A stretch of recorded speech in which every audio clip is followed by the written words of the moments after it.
단양대 하기를 사장대에서 봉사하기를 원하시는 분은 언제든지 문이 열려 있습니다. 함께 우리 찬양으로 섬기고 싶다 하시면 언제든지 말씀하면 되겠습니다. 사순절 네 번째 주일입니다. 사순절 여기는 모든 성도들이 십자가로 초대하는 절기다 그랬습니다. 잊었던 십자가, 잃어버렸던 십자가, 분주하게 살면서 내가 어디로 가고 있는지 방향을 잃어버렸을 그때 하나님께서는 가장 적당한 시기에 절기라고 하는 이 사순절의 절기를 주어서 우리로 다시 십자가 앞으로 다시 생명의 자리로 우리를 초대하는 절기가 우리 사순절의 절기다 그랬습니다. 주님이 이 땅에 오시는 목적은 분명합니다. 죄인을 구원하기 위해 오셨습니다. 그리고 더 나아가 우리 주님의 근본적인 오신 이유는 하나님의 나라 천국을 실현하기 위해서 이 땅에 오셨습니다.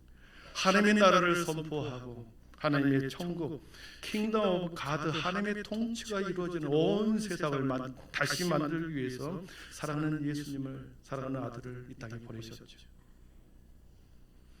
하나님의 나라의 도래를 예수님과 세례 요한이 공생의 기간 첫 번째 일성이 회개하라 천국이 가까웠다.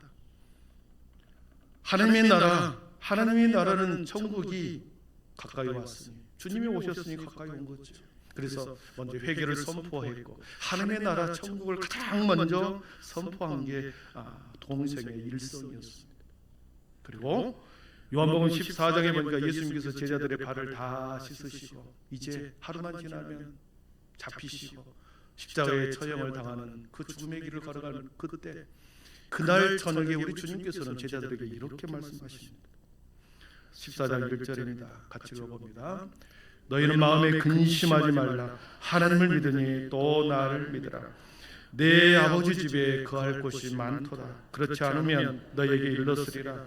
내가 너희를 위하여 거처를 예비하러 가려니 가서 너희를 위하여 거처를 예비하며 내가 다시 와서 너희를 내게로 영접하여 나 있는 곳에 너희도 있게 하리라. 아멘. 나 있는 곳에 너희도 있게 하리라. 하나님의 나라, 하나님의 통치하는 그곳 우리를 다시 있게 해주겠다. 주님이 공생의 첫 출발도 하나님의 나라였고 마침내 주님이 승천하신 후에도 우리를 다시 그 자리로 우리를 초대하는 그 나라도 하나님의 나라 천국이었음을 알 수 있습니다. 우리 주님께서는 지난주에 우리가 보았듯이 주님이 걸어가시는 이 십자가의 길에서 수많은 병자들을 치료해 주었습니다. 1장부터 베드로의 장모, 귀신 들린 자, 중풍병자, 눈맹인들, 안진병이 모두 다 하나님께서는 가는 곳마다 치료해 주님. 그들의 육체의 아픔을 치료해 주었고 더 나아가 그의 마음과 영혼, 죄의 사함까지, 죄의 사함의 은혜까지 그들에게 주었죠. 주님은 그렇습니다. 육체의 질병으로 끝나는 것이 아니라 죄의 사함의 선포, 영원한 하나님의 나라까지 약속하는 하나님의 우리 주님의 사역이었습니다. 그리고 주님이 걸어가시는 그 길에 치유뿐만 아니라 하나님의 나라를 선포하고 가르치는 것을 비유로 가르치셨습니다. 여러분, 이 비유라고 하는 파라볼레라고 하는 이 단어는 언어로 설명할 수 없는 것, 언어로 설명하기 어려운 것들을 잘 이해하도록 어떤 것을 비교하여 설명할 때 비유로 설명을 하죠. 그래서 1차적으로는 사람들의 이해를 돕기 위한 것이고 2차적으로는 들을 수 있는 자들에게 들을 수 있는, 알아들을 수 있도록 믿음을 촉구하는 것이 비유였습니다. 9절 말씀에 비유를 다 말씀하신 후에 들을 수 있는 자는 들을지어다 이렇게 말씀하셨거든요. 우리 11절에 한번 같이 읽어보겠습니다. 11절 하나님의 나라의 비밀을 너희에게 주었으나 의인은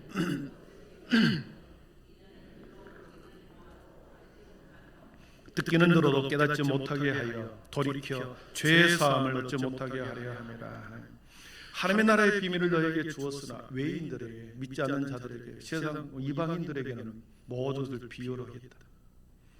비유를 통하여 그리스도 안에 있는 비밀, 그리스도 안에 있는 신비를 주님께서는 공생의 기간에 그 신비를 사람들에게 설교하고 가르치기 시작합니다.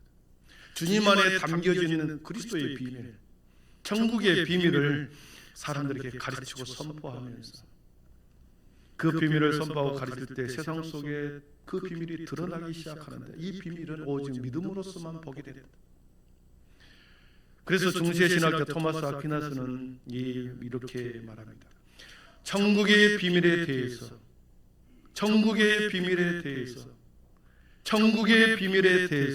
믿음이 있는 자에게는 설명이 필요치 않고 믿음이 없는 자에게는 설명이 불가능하다.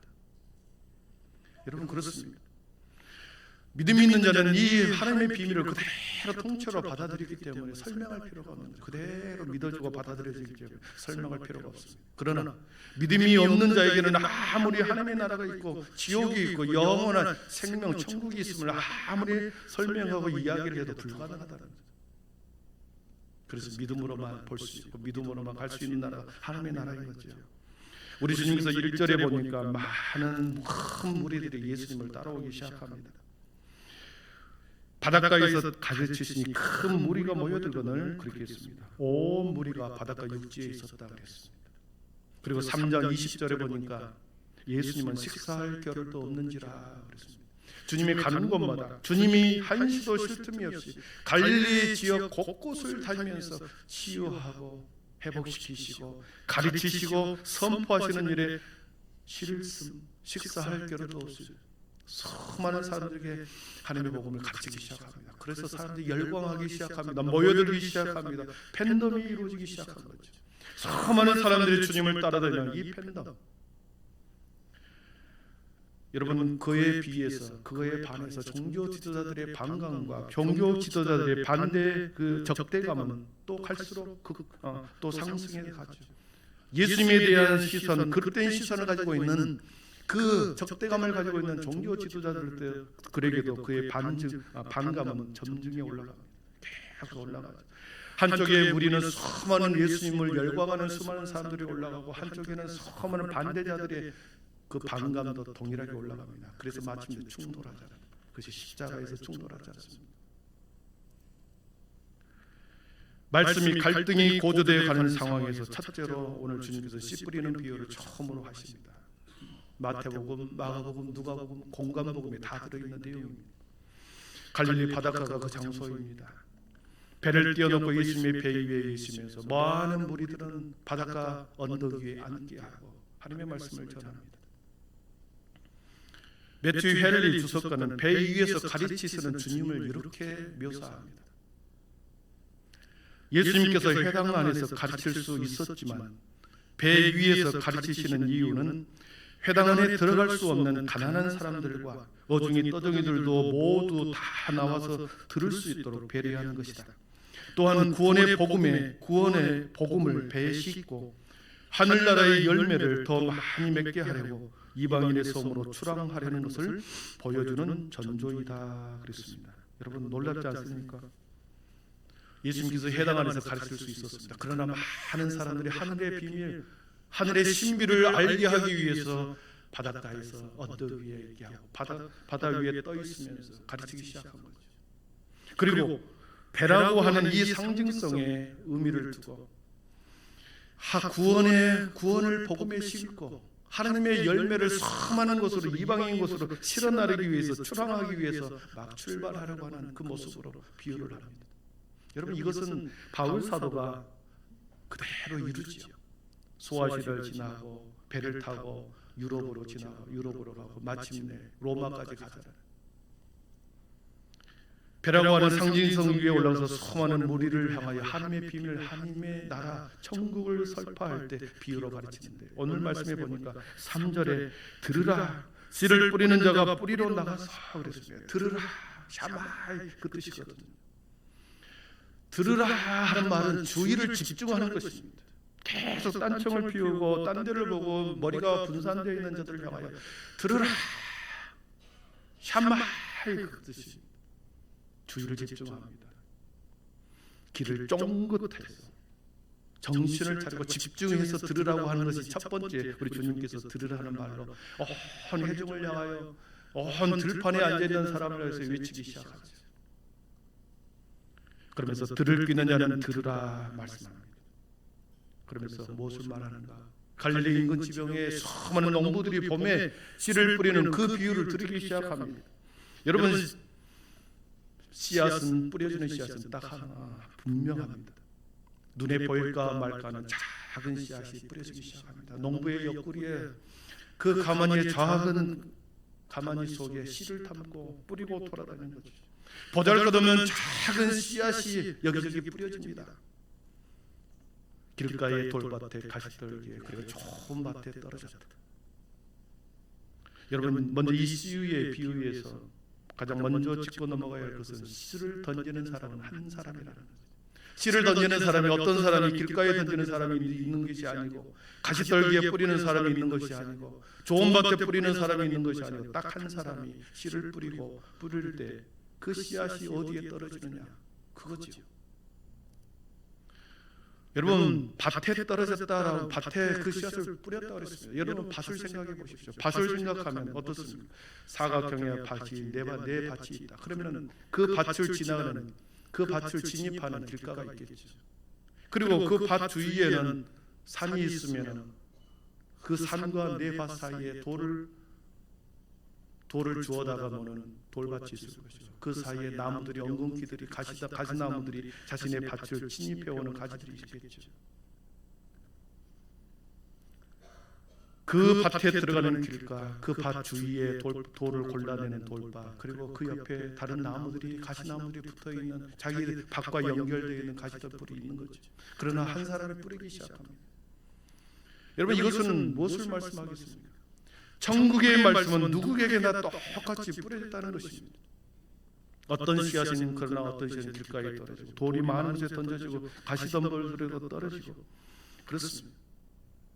어떤 농부가 일부러 길가에 던지는 사람 농부가 어디 있겠습니까? 또 어떤 농부가 아까운 씨앗을 돌짝밭에 던지는 사람이, 가시밭에 던지는 사람이 어디 있겠습니까? 무작위로 던지다 보니 씨앗이 공교롭게도 좋은 땅에, 다양한 곳에, 길가에, 돌짝밭에 떨어지는 거지. 여러분, 이것은 하나님의 복음은, 하나님의 말씀은 모든 사람들에게 똑같이 주어졌다는 것입니다. 여러분, 밭이라고 하면 우리 교회를 생각하면 됩니다. 우리 교회가 좋은 밭입니다. 우리 교회가 좋은 밭인데 그 옆에 우리 교회를 들어오기 위해서는 도로가 있고, 이웃집이 있습니다. 옆에는 빌라가 있고, 앞에는 빌라가 있고, 뒤에는 원룸이 있습니다. 누구에게나 모든 사람들이 우리 교회 문이 다 열려져 있습니다. 세상의 모든 사람들이 누구나 들어와서 복음의 말씀을 들을 수 있도록 문이 열려져 있죠. 이 밭에 들어오도록. 여러분, 저와 여러분이 이 밭에 들어왔습니다. 그런데 이곳에 제가 주일마다, 수요일마다 복음의 말씀을 전합니다. 많은 사람이 여기서 다 듣고 있습니다. 똑같이 듣고 있습니다. 이 복음은 누구에게나 차별 없이 똑같이 던져지고 있습니다. 사람을 보아가면서 이쪽 사람만 들으십시오 이렇게 한 적이 아니에요. 이쪽 사람만 들으십시오 하지 않습니다. 똑같이 던져지고 있습니다. 들어오는 모든, 밭에 있는 모든 사람들에게 던져지고 있습니다. 그 복음을 받아들이는 사람이 마음밭이 어떠냐에 따라서 네 가지로 나눠지는 거 아닙니까? 길가와 같은 사람이 어떤 것인가? 우리 주님은 이렇게 설명합니다. 우리 15절을 같이 읽어봅니다. 말씀이 길가에 뿌려졌다는 것은 사탄이 즉시 와서 그들에게 뿌려진 말씀을 빼앗은 것입니다. 여러분, 15절 말씀 자세히 보면 말씀이 길가에 뿌려졌다는 것은 이들을 가리킵니다. 이 사람들을 가리키는 거죠. 길가에 뿌려졌다는 것은 이들을 가리키는 것을 비유로 말하는 거죠. 어떤 사람인가? 말씀을 들었을 때 사탄이 즉시 와서 그 뿌려진 씨앗을 빼앗은 자요. 누가복음에서는 이렇게 말씀합니다. 마귀가 가서 그들이 믿어 구원을 얻지 못하게 하려고 말씀을 그 마음에서 빼앗고 그랬습니다. 말씀을 똑같이 선포합니다. 이쪽 사람만 들으십시오 하고 선포한 게 아니고 똑같이 말씀을 선포합니다. 그러나 이곳에서 어떤 사람은 말씀을 들었을 때 사탄이 와서 금방 다 빼앗아가 버려요. 구원을 얻지 못하도록 말씀을 그 마음에서 빼앗아가 버려요. 한 공간에서 말씀을 선포하고 한 공간에서 한 설교자의 말씀을 듣습니다. 말씀이 똑같이 뿌려지는데 사단이 와서 먹어버리는, 그 말씀을 빼앗아가는 사람이 있더라는 거죠. 여러분, 마음이 단단하고 굳어져 있으면 아무리 그 말씀이 어미하고 신비해도 마음이 단단하고 완고한 고집으로 가득 차 있으면 말씀의 파고들을 들어갈 수가 없습니다. 씨앗이 단단한 돌밭에 떨어지면 그 씨앗이 그 길가에 파고 들어갈 수 있겠습니까? 마찬가지입니다. 말씀이 떨어지는데 말씀을 뚫고 들어갈 그 공간이 없다라는 거죠. 딱 닫아버리는 거죠. 그러나 여기에 앉아있고 여기에 앉아있으나 마음을 딱 닫아버리는 길가와 같은 사람, 아무런 열매를 맺지 못하고 새가 와서 주워 먹어버렸다. 두 번째, 길가에 떨어진 씨앗과 달리 돌밭이나 가시밭이 나오죠. 5절을 같이 읽어보겠습니다. 5절입니다. 돌밭에 떨어짐에 흙이 깊지 못하여 싹이 나오나 해가 돋은 후에 타서 뿌리가 말라. 아멘. 여러분, 가시떨기에 떨어진 나무도 그렇습니다. 7절에 보니까 더러는 가시떨기에 떨어짐에 가시가 자라 기운을 막음으로 결실하지 못하였다. 여러분, 각자의 마음 상태, 신앙의 상태에 따라서 돌밭에 떨어져서 잠시 씨앗이 나고 가시떨기 밭에서 잠시 떨어진 씨앗이 싹이 나기 시작합니다. 그러나 똑같이 뿌리가 내리지 못하고 기운을 막아버리고 그렇습니다. 여러분, 이것은 무엇을 의미하겠습니까? 우리의 신앙의 마음의 상태, 말씀을 받는 수준이 다 다르더라는 것이죠. 모두가 옥토라면 얼마나 좋겠습니까? 모든 사람들이 다 준비된 마음이라면 얼마나 좋겠습니까? 모든 사람이 하나님의 말씀을 그대로 품고 받아들인다면 얼마나 좋겠습니까? 그러나 신앙생활의 횟수가 다릅니다. 1년 된 사람, 10년 된 사람, 50년 된 사람, 신앙의 횟수도 다르고 각자가 만난 예수님도 다르고 그리고 성품도 다릅니다. 그리고 신앙의 기초가 다 다르죠. 그렇기 때문에 순종하는 마음 상태, 같은 공간 안에 앉아있지만 같은 공간에서 봉사하고 일을 하지만 여러분, 그 신앙의 기초가 다 다르다는 것을 알 수 있습니다. 우리 16절, 17절 우리 앞에 기록되어 있는데 같이 읽어보겠습니다. 16절, 17절입니다. 시작. 15절입니다. 시작. 말씀이 길가에 뿌려졌다는 것은 이들을 가리키니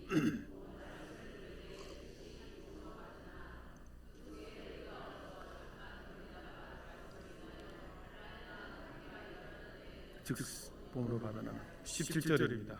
17절 기록이 안 되어 있습니까? 예. 그 속에 뿌리가 없어 잠깐 견디다가 말씀으로 인하여 환난이나 박해가 일어나는 때에는 곧 넘어지는 자요 그랬습니다.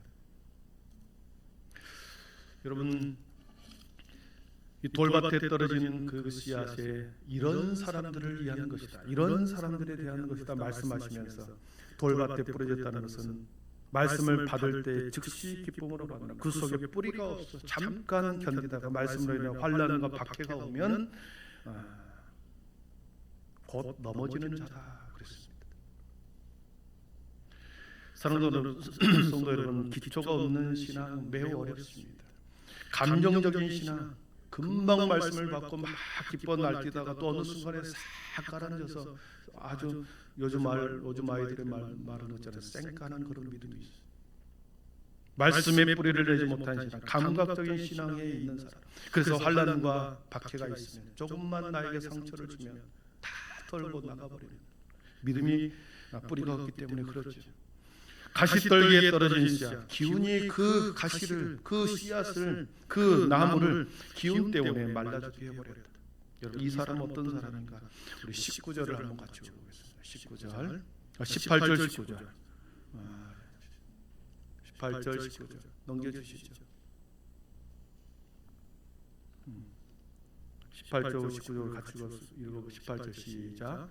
어떤 이는 가시떨기에 뿌려진 자니 이들은 말씀을 듣기는 하되 세상의 염려와 말씀을 막아 결실하지 못하게 하는 자요. 예. 가시떨기에 뿌려진 자는 이들은 말씀을 듣기는 하되 세상의 염려와 재물의 유혹과 기타 욕심이 들어와 말씀을 막아버려 결실을 못하게 되었다. 여러분, 뿌리를 내는 신앙처럼 보입니다. 뿌리를 내는 신앙처럼 여기저기에서 신앙생활하고 봉사도 하고 열심히 합니다. 그러나 세상의 염려와 물질과 나의 삶이 주의 교회와 부딪히면 재물의 유혹과 욕심이 마음에 가득하게 되면 더 이상 믿음이 자라나지 못하는 사람이라 말합니다. 3년 전 전 세계를 강타한 코로나 사태 이후에 우리 신앙의 내용이, 신앙의 태도가, 교회와 신앙의 태도들이, 성도들의 신앙의 모습이 많이 바뀌었습니다. 교회에 대한 시선과 편견, 핍박으로 인해서 믿음이 흔들리기 시작합니다. 경제적 어려움으로 인하여 미래에 대한 염려와 두려움으로 인해서 꼭 붙들고 있습니다. 많은 목회자들이 이탈의 모습을 보면서 내가 그래서 교회 안 나간다, 그래서 나는 집에서 혼자 드린다, 이런 일들이 교회에서 계속해서 이 세상 가운데 놓여 있습니다. 믿음의 기초가 부실할 때, 우리에게 근심과 염려와 재물과 재물로 인하여 근심과 갈등이 있었을 때, 여러분 그것을 이겨내지 못하면 우리는 계속해서 자라나지 못하는 거죠. 그러나 오늘 말씀에 보면 그 말씀을 받아들일 때 어떤 일이 벌어지는가? 8절 같이 읽어보겠습니다. 8절 같이 읽습니다. 더러는 좋은 땅에 떨어짐에 자라 무성하여 결실하였으니 30배나 60배나 100배가 되는, 이것이 천국이라는 것이, 이것이 하나님의 나라의 비유라는 거죠. 좋은 땅에 떨어져 무성히 자라 결실을 맺어서 30배, 60배, 100배가 되었느니라. 이것이 천국이라는 거죠. 하나님의 나라라는 것입니다. 여러분, 좋은 밭에 떨어지는 그 씨앗은 그 씨앗을 품어버리는 것이죠. 땅이 좋은 땅의 씨앗을 품어버리는 것을 말합니다. 씨앗을 품어버리니 기적이 일어나는 거죠.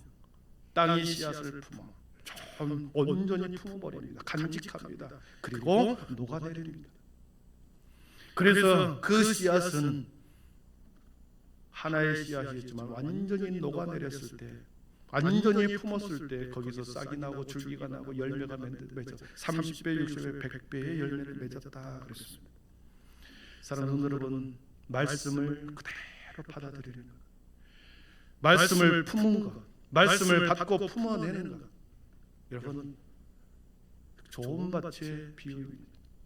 말씀을 품어낼 때 그 말씀은 우리 속에서 살았고 운동력이 있어 좌우의 날선 검보다도 더 예리하여 우리의 혼과 영과 관절과 골수를 찔러 쪼르는 살아있는 말씀이 됩니다. 그래서 우리가 말씀을 온전히 품어낼 때, 품어버리면 그 말씀이 나를 지도하고 인도한다는 거죠.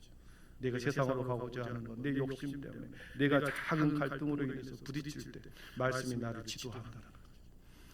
말씀이 내 안에 역사할 때 우리 안에 기적이 일어납니다. 그래서 미워하는 사람, 용서할 수 없는 사람, 우리의 가치관이 바뀌고 용서하게 되고, 말씀이 스며들 때 돌같은 마음들이 그것이 녹아내어버리고, 가시떨기와 같은 마음이었다고 하면 그것이 꺾여지고 열매를 맺게 되죠.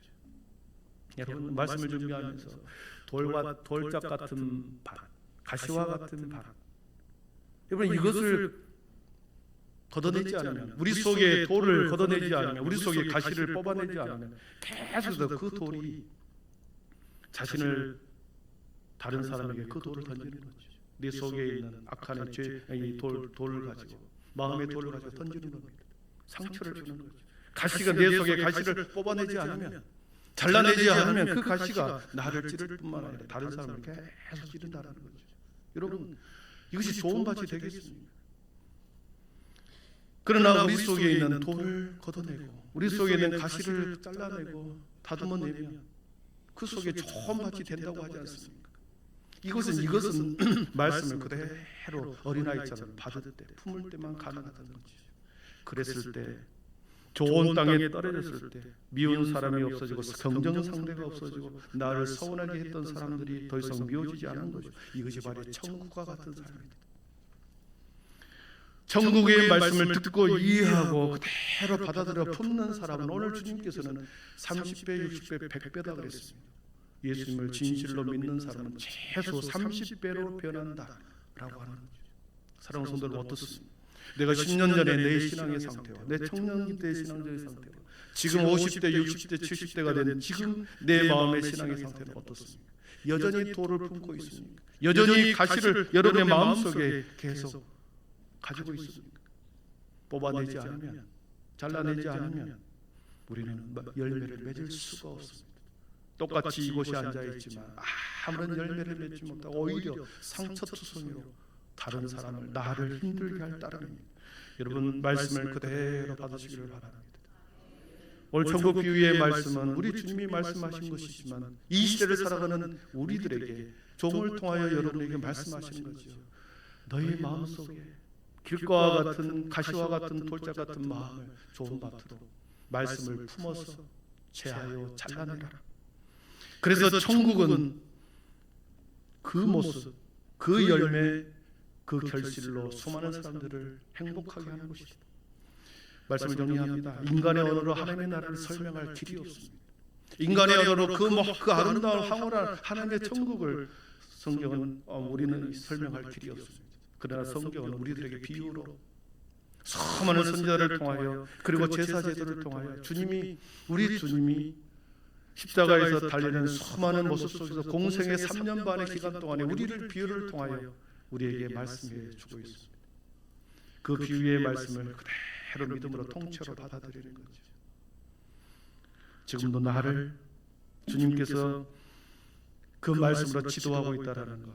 그래서 내가 지금 길가와 같고 돌짝밭과 같고 가시와 같은 그런 마음이 있다고 한다면 주님, 이 사순절 기간에 내가 조금 더 주님을 닮아가겠습니다. 조금 더 주님 앞에 내가 좋은 땅으로 좋은 밭이 되겠습니다. 여러분 그런 믿음으로 함께 아름다운 천국의 좋은 밭을 만들어가는 저와 우리 모두가 되기를 축원합니다. 기도하겠습니다.